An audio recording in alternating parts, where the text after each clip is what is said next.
പൊൻകുന്നം വർക്കിയുടെ ശബ്ദിക്കുന്ന കലപ്പ എന്ന കഥയുടെ 2-ാം ഭാഗം. കാളയുടെ വയർ നിറയുമ്പോൾ മാത്രമേ അയാളുടെ വിശപ്പ് കെടൂ. കന്നുകാലി കൂട്ടിൽ പട്ടിണി കിടന്നാൽ ആ വീടിൻ്റെ ഐശ്വര്യം കെട്ടുപോകുമെന്നാണ് അയാളുടെ വിശ്വാസം. ഒരു വേള കുറെ കപ്പത്തണ്ടാണ് കൊടുക്കുന്നതെന്ന് വിചാരിക്കുക. അത് ചെറുതായി ചതച്ചു നുറുക്കിയേ അയാൾ കൊടുക്കൂ. അഥവാ 2 കൈതപ്പോളയാണെന്ന് വരട്ടെ. അവയിലെ മുള്ള് ചീകിക്കളഞ്ഞ് ഭംഗിയായി നുറുക്കി മാത്രമേ ഔസേപ്പ് ചേട്ടൻ കൊടുക്കൂ. വെളിയിൽ വല്ലയിടത്തും പോയി തിരിച്ചു വന്ന് മുറ്റത്ത് കയറുമ്പോൾ തന്നെ അയാൾ വിളിക്കും, എടാ കണ്ണ. സ്വരം കേൾക്കേണ്ട താമസമേയുള്ളൂ സ്നേഹശീലനായ ആ കാള അമറിത്തുടങ്ങാൻ. അയാൾ അടുക്കൽ ചെല്ലുന്നതുവരെ തല ഉയർത്തിപ്പിടിച്ച് അവൻ നോക്കി നിൽക്കും. ഒന്നുകിൽ ഒരു പിടി പച്ചപ്പുല്ല് അഥവാ 2 പഴത്തുള്ളി, ഏതെങ്കിലും ഒരു സമ്മാനവുമായിട്ടായിരിക്കും അയാൾ ചെല്ലുക. ആ കയ്യിൽ നിന്ന് തന്നെ അവനത് കഴിക്കും. സ്നേഹത്തോടുകൂടി ആ ശരീരം തടവി തുടങ്ങുന്ന ഔസേപ്പ് ചേട്ടനെ ചിലപ്പോൾ ആ കാളയും നക്കിത്തുടങ്ങും. അയാളുടെ ശരീരത്തിൽ ഉണങ്ങിപ്പിടിച്ചിരിക്കുന്ന വിയർപ്പിന്റെ ഉപ്പ് വളരെ പ്രിയമാണ് അവന്. ഏത് ഒച്ചപ്പാടിനിടയിൽ നിന്നും കണ്ണൻ ഔസേപ്പ് ചേട്ടന്റെ ശബ്ദം തിരിച്ചറിഞ്ഞു. അത് കേൾക്കുമ്പോൾ ഇടിയൊച്ച കേൾക്കുന്ന മയിലിനെ പോലെ അവൻ ആഹ്ലാദിക്കും. പൂട്ടുന്നിടത്ത് ഔസേപ്പ് ചേട്ടൻ തന്നെ പുറകിൽ നിൽക്കണമെന്ന് അവന് നിർബന്ധമുണ്ട്.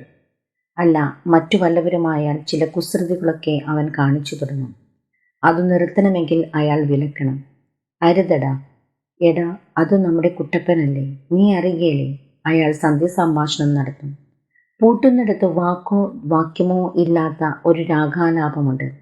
ഔസേപ്പ് ചേട്ടൻ അത് ഭംഗിയായി അന്തരീക്ഷത്തിൽ ഉയർത്തും. 1-2 മിനിറ്റ് അത് തെളിഞ്ഞു നിൽക്കും.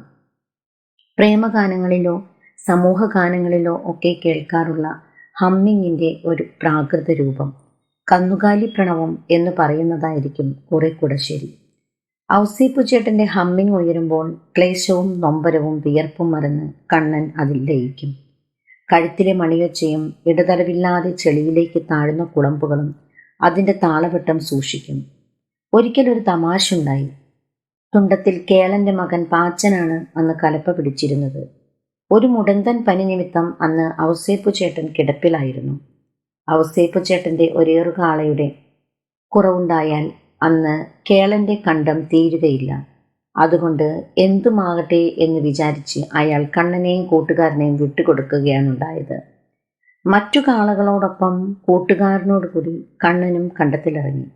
ഒരു കണ്ടം ഒരു ചാല് പൂട്ടിക്കഴിഞ്ഞ് അടുത്തത് തുടങ്ങിയപ്പോൾ പാച്ചന് ഒരു ഹമ്മിങ്ങിൻ്റെ ആവശ്യം തോന്നി. കണ്ണൻ്റെ പുറകിൽ നിന്ന് പാച്ചൻ ഒരു രാഗാലാപം. സംഗീതമെന്ന് പറയുന്നത് അവൻ്റെ അയൽപ്പക്കത്തുകൂടെ പോയിട്ടില്ല. പിന്നെ എന്തുകൊണ്ടെന്ന് ചോദിച്ചാൽ അവന് പാടണമെന്ന് തോന്നി, അത്രമാത്രം. ആ ദരിദ്ര സംഗീതമുയർന്നപ്പോൾ കണ്ണന് എന്തെന്നില്ലാത്ത വെറുപ്പിളകി.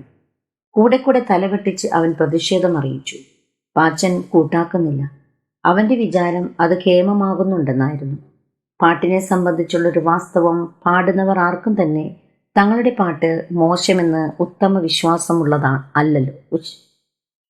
വിശ്വാസമില്ലെന്നുള്ളതാണല്ലോ. കുറെ നേരം കണ്ണൻ തൻ്റെ പ്രതിഷേധം വ്യക്തമാക്കി. ഒരു തരത്തിലും പാച്ചൻ കൂട്ടാക്കുന്നില്ല. പാച്ചൻ്റെ കൂട്ടുകാർക്കാണെങ്കിൽ ലോകത്തിലെ എല്ലാ രാഗവും ഒന്നാണ്. കണ്ണന് അവരിൽ നിന്നും നീതി കിട്ടിയില്ല. തൊണ്ട തുറന്നു വെച്ച് സംഗീതത്തെ അപമാനിച്ച പാച്ചൻ്റെ വലതുകാലിൻ്റെ പുല്ലൂരി നോക്കി കണ്ണനൊരു തൊഴി വെച്ചു കൊടുത്തു. ആ സംഗീതക്കാരനെ വീട്ടിൽ കുത്തിയിരുന്ന് 3 ദിവസം അനത്തി തിരുമേണ്ടി വന്നു.